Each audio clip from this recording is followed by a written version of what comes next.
Assalamualaikum warahmatullahi wabarakatuh. Saya akan mempresentasikan profil bahan ajar yang saya rancang. Bahan ajar yang saya rancang adalah yang akan saya kembangkan adalah materi pendamping kegiatan pembelajaran bahasa Indonesia untuk SMA, MA, SMK kelas 12. Selanjutnya adalah keunggulan bahan ajar dibandingkan dengan bahan ajar yang sejenis dan pernah ada. Bahan ajar yang ditampilkan lebih menarik dan lebih inovatif yang dapat meningkatkan minat siswa ketika kegiatan pembelajaran berlangsung. Materi dalam bahan ajar lebih mudah untuk dipahami siswa dibandingkan dengan bahan ajar yang sudah pernah digunakan, karena bahan ajar dibuat sesuai mungkin dengan kebutuhan siswa yang telah dianalisis sebelumnya dari penggunaan bahan ajar yang sudah ada.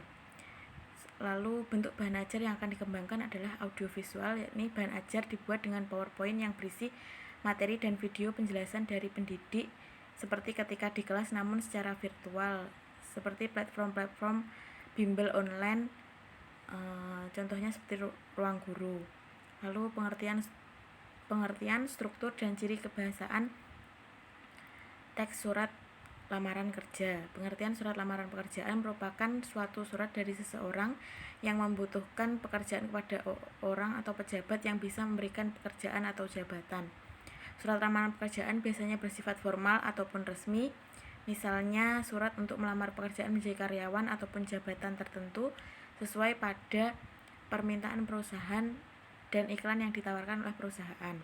Struktur surat lamaran kerja ada tempat dan tanggal pembuatan surat yang biasanya berada di pojok kanan atas surat, lampiran, hal, alamat surat, salam pembuka, alinea pembuka, alinea isi, alinea penutup, salam penutup, dan terakhir tanda tangan dan nama terang yang berada di pojok kanan bawah.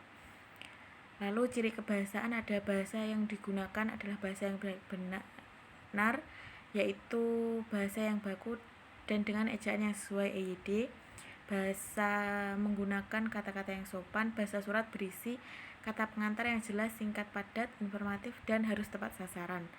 Yang keempat, bahasa surat harus tampak dari tulisan yang bersih, mudah dibaca, sesuai dengan kaidah hidaan yang benar.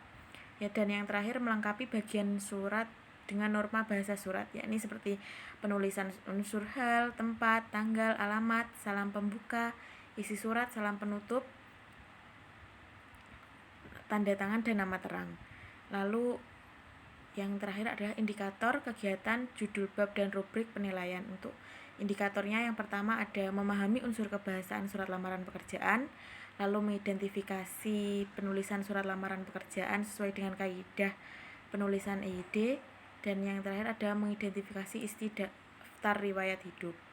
Untuk kegiatan pembelajarannya nanti peserta didik akan diberi stimulus atau rangsangan untuk memusatkan perhatian pada pembahasan materi, yakni unsur kebahasaan dan penulisan surat lamaran pekerjaan.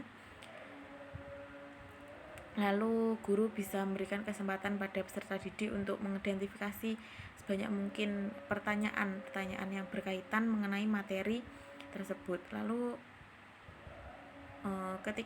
setelah peserta didik mengajukan pertanyaan, peserta didik juga dapat melakukan pengumpulan data ataupun informasi yang berhubungan ataupun berkaitan dengan materi unsur kebahasaan dan penulisan surat lamaran pekerjaan.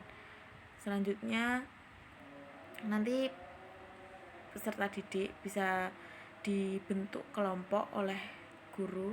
Mereka akan melakukan diskusi mengenai apa saja unsur-unsur kebahasaan dari teks surat lamaran pekerjaan, apa ketentuan-ketentuan yang perlu dilakukan ketika membuat teks surat lamaran pekerjaan. Itu perlu mereka diskusikan. Lalu selanjutnya peserta didik juga bisa menyampaikan hasil diskusi secara lisan maupun tertulis. Hal itu melatih siswa untuk aktif dalam pembelajaran. Selanjutnya untuk kegiatan penugasan bisa dilakukan dengan pendidik meminta peserta didik untuk membuat surat lamaran pekerjaan sesuai dengan apa yang telah mereka pelajari, menengahi unsur-unsur dan ketentuan-ketentuan yang harus dilakukan ketika membuat surat lamaran pekerjaan. Dan untuk judul bab bahan ajar adalah menulis surat lamaran pekerjaan. Dan dalam rubrik penilaian nanti untuk pengetahuan bisa dilakukan tes tertulis uraian atau pilihan ganda mengenai hal-hal yang berhubungan dengan unsur kebahasaan dan ketentuan-ketentuan ketika penulisan surat lamaran kerja. Untuk tes lisan atau observasi bisa dilakukan ketika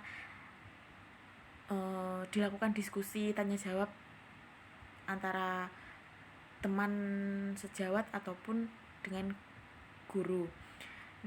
Dan untuk di bagian penugasan bisa dilakukan penugasan untuk membuat surat lamaran kerja.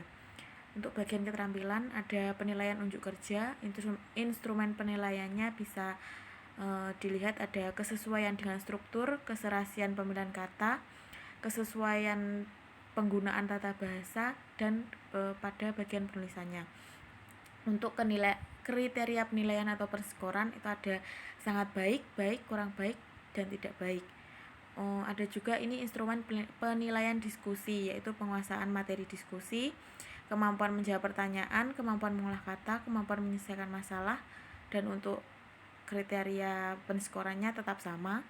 Ada juga penilaian proyek, penilaian produk, dan penilaian portofolio. Instrumen penilaiannya bisa disesuaikan nantinya pada ketika pembelajaran berlangsung.